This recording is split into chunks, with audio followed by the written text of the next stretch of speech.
बच्चों आज हम लोग शुरू करते हैं क्लास 9 का चैप्टर 1 संख्या पद्धति। और संख्या पद्धति को जानने से पहले कुछ संख्याओं की परिभाषाओं को हम लोग सीखेंगे, है ना। तो चलिए देखते हैं बोर्ड पर।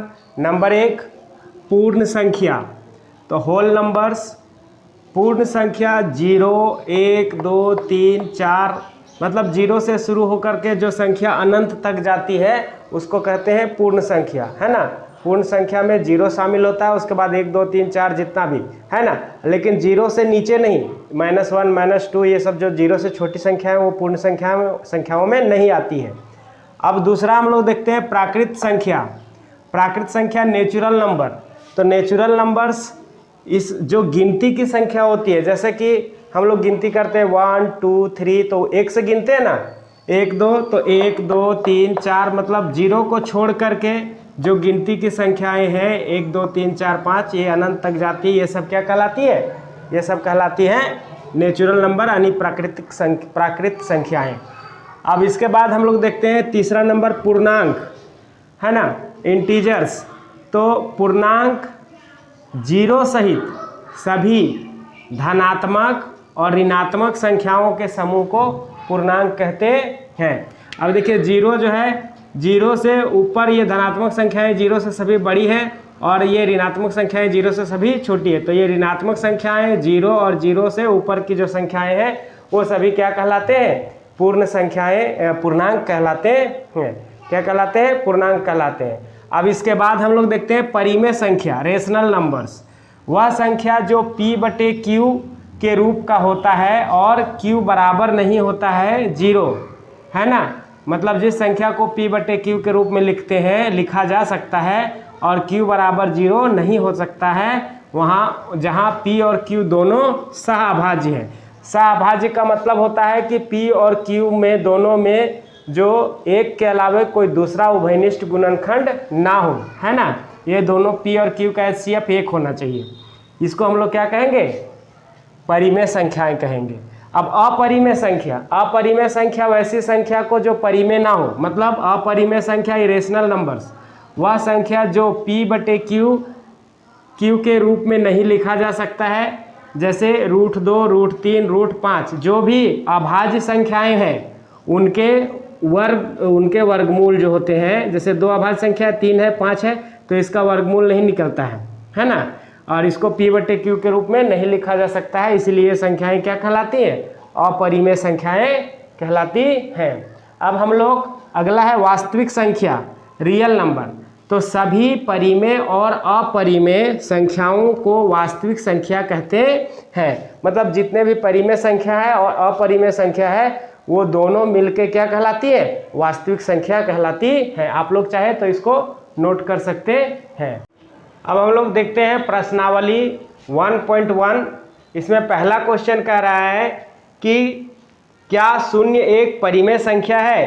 क्या आप इसे P/Q के रूप में लिख सकते हैं जहां P और Q पूर्णांक है और Q बराबर नहीं है 0? तो लिखना है इसको हाँ उत्तर। तो हम लिखेंगे,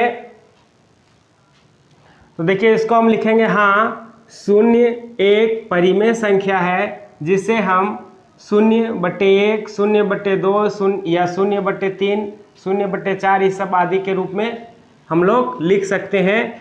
और जहाँ Q बराबर है 1, 2, 3 है। समझ गए ना। तो इस तरह से हमारा जो 0 है वो एक परिमेय संख्या है। देखिए बच्चों, अब क्वेश्चन नंबर 2 है ना। क्वेश्चन नंबर 2 में क्या कहता है? 3 और 4 के बीच 6 परिमेय संख्याएं ज्ञात कीजिए, है ना। तो 3 और 4 के बीच हमको कितनी परिमेय संख्या ज्ञात करना है? 6, है ना। तो 6 और 1 हम लोग लेंगे, है ना। 6 परिमेय संख्या ज्ञात करना है तो 6 और 1 कितना होता है? 7।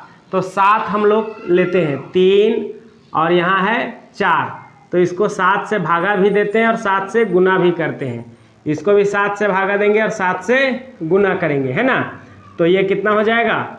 ये 3 सते 21/7 और 4 सते 28/7। ध्यान रहे ये 3 और 4 जो है, और ये जो 21/7 और 28/7 है ना, ये इसके समतुल्य है ना। 3/7 के 3 के समतुल्य 21/7 है और 4 के समतुल्य क्या 28/7। ये कट के ये 3 ही आना है और ये 4 ही आना है ना।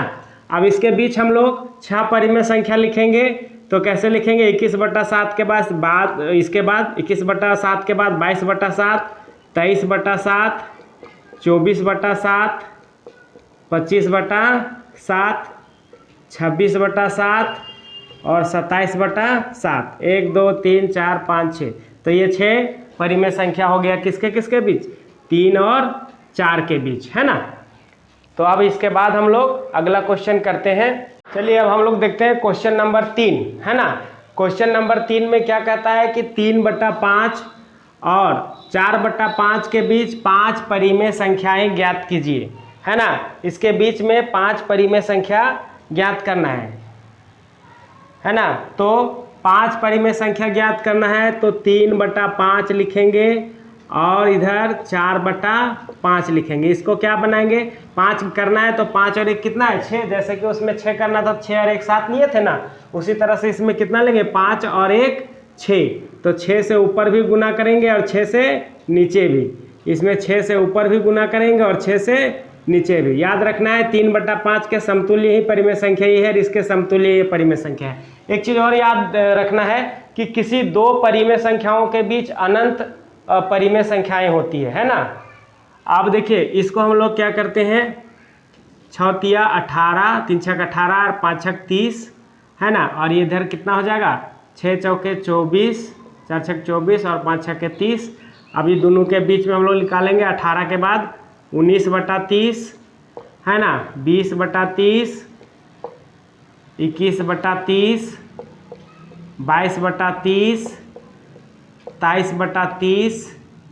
अब देखिए 1 2 3 4 5 हो गया।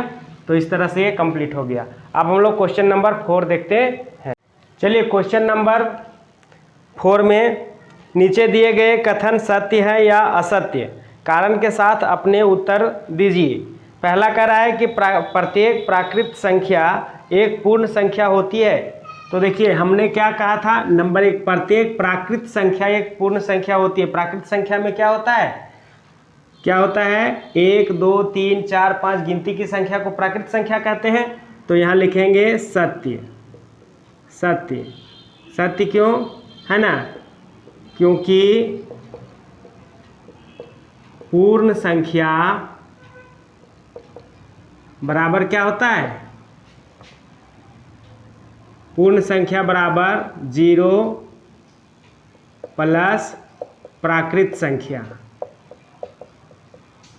यानी 0 और प्राकृत संख्या को मिला के क्या कहते हैं, पूर्ण संख्या कहते हैं। तो प्रत्येक प्राकृत संख्या भी एक पूर्ण संख्या होगी, है ना। तो ये हमारा सत्य है। अब दूसरा कह रहा है, दूसरा कहता है कि प्रत्येक पूर्णांक एक पूर्ण संख्या होती है। तो हमने कहा ये कि जो पूर्णांक होते हैं वो 0, पूर्णांक की परिभाषा देखें पहले कि 0 सहित सभी धनात्मक और ऋणात्मक संख्याओं को हम लोग क्या कहते हैं, पूर्णांक कहते हैं। तो कह रहा है प्रत्येक पूर्णांक एक पूर्ण संख्या होगी, है ना। तो प्रत्येक पूर्णांक एक पूर्ण संख्या नहीं होगी, इसलिए ये क्या होगा, असत्य। हाँ, क्योंकि ऋणात्मक पूर्णांक, है ना, क्योंकि ऋणात्मक पूर्णांक जैसे -1, -2, -3 आदि पूर्ण संख्याएं नहीं है, पूर्ण संख्या नहीं है।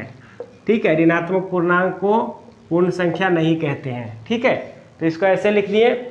अब हम लोग अगला देखेंगे तीसरा नंबर में।